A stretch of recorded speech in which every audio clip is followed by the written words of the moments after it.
as a developing actor is just to be trying to do it well.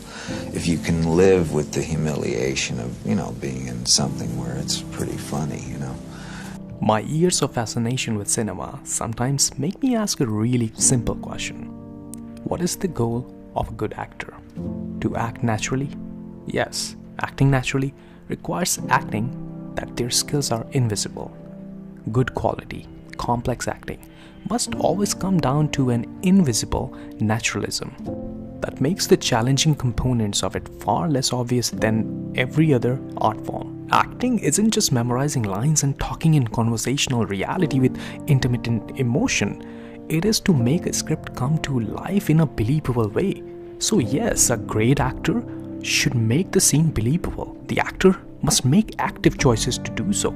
These actions and the clarity of their execution in emotionally local sequences creates the character much more than simply saying lines. Everything I've ever done in a film, it requires this getting to some sort of emotional reality that is contrary to the actual setting that you're in. Seeming real is a requirement. But a second requirement is that we can't predict their every reaction before they have them. And great actors just know that.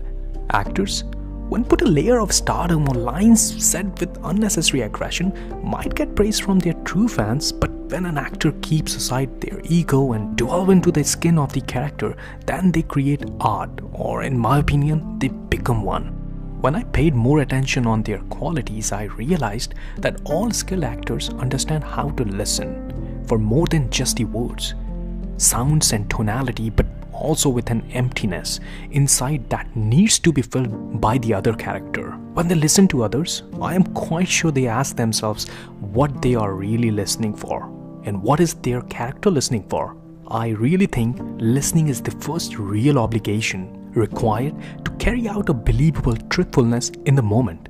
It creates an honest connection between scene partners. The actor has to surrender the planned response to allow a true response that can only come when they are really listening. All one wants to see from an actor, to me, is the intensity and accuracy of their listening. And then what you have to say will become automatic. In order to have these job-getting moments of reaction, they need a way of working that allows them to have the confidence to take the moments and to live in them. Average actors speak through their piece, believing that it's only their words that matter. But the truth is, it's the reactions that are the actions of the scene. Watching someone talk is not half as interesting as watching how those words are affecting other human beings. Good actors, even if they are performing solo or in the case of monologue, they are listening and reacting to their character's own words and feelings.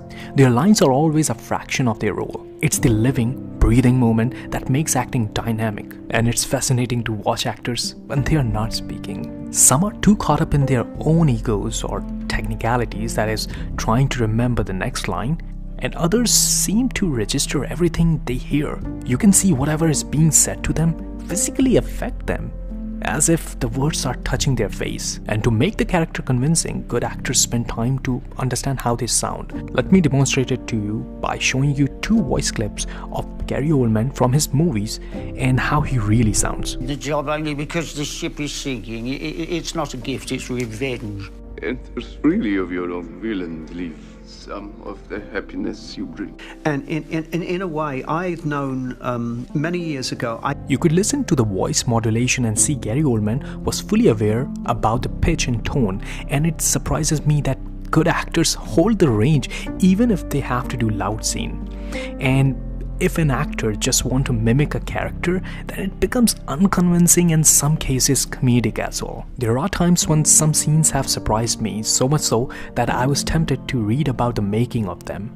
And you know what? Most of the times I found that the lines were not even in the script, rather than they were just improvised. And yes, it stretches the imagination, sparks spontaneity, and can lead to unforgettable performances. To the dismay of script writers everywhere, it has also been responsible for some of the best moments in the cinema history. Improvisation is really an example of heightened communication, relying on an actor's ability to engage completely with their fellow performers as well their own character. We did the scene, Diane and I, And Marlon Brando was watching me doing the scene. And there was one take when a leaf fell from the tree on my shoulder. And I just took the leaf and I did something with it. Then Marlon came over to me at the end of it, and he just leaned in and said, I like what you did with the leaf. So what plays a great role in making a scene believable and helps in improvisation? That is body language, and good actors are masters in this trait. They use psychological gesture as their tool. One of the bold ideas of this tool is that the images of the story, the characters, situations already exist independently in the collective unconscious. So conveying these images to audience becomes the actor's greatest task. When an image arises but does not come out right, it means there is a disconnection between their imagination and the body's ability to express it. And when actors establish a connection between their instrument and inner body, they create something remarkable. It is truly said that action speaks louder than words, and great actors not only know how the characters talk, but they know how the character moves. So if they are playing a villain, they know how the character will dominate using his power. Or historical characters, they use slouch movements to show the burden of society. So until now we talked about believability, listening, improvisation, body language, and ultimately the most important thing is understanding the subtext. So what is subtext?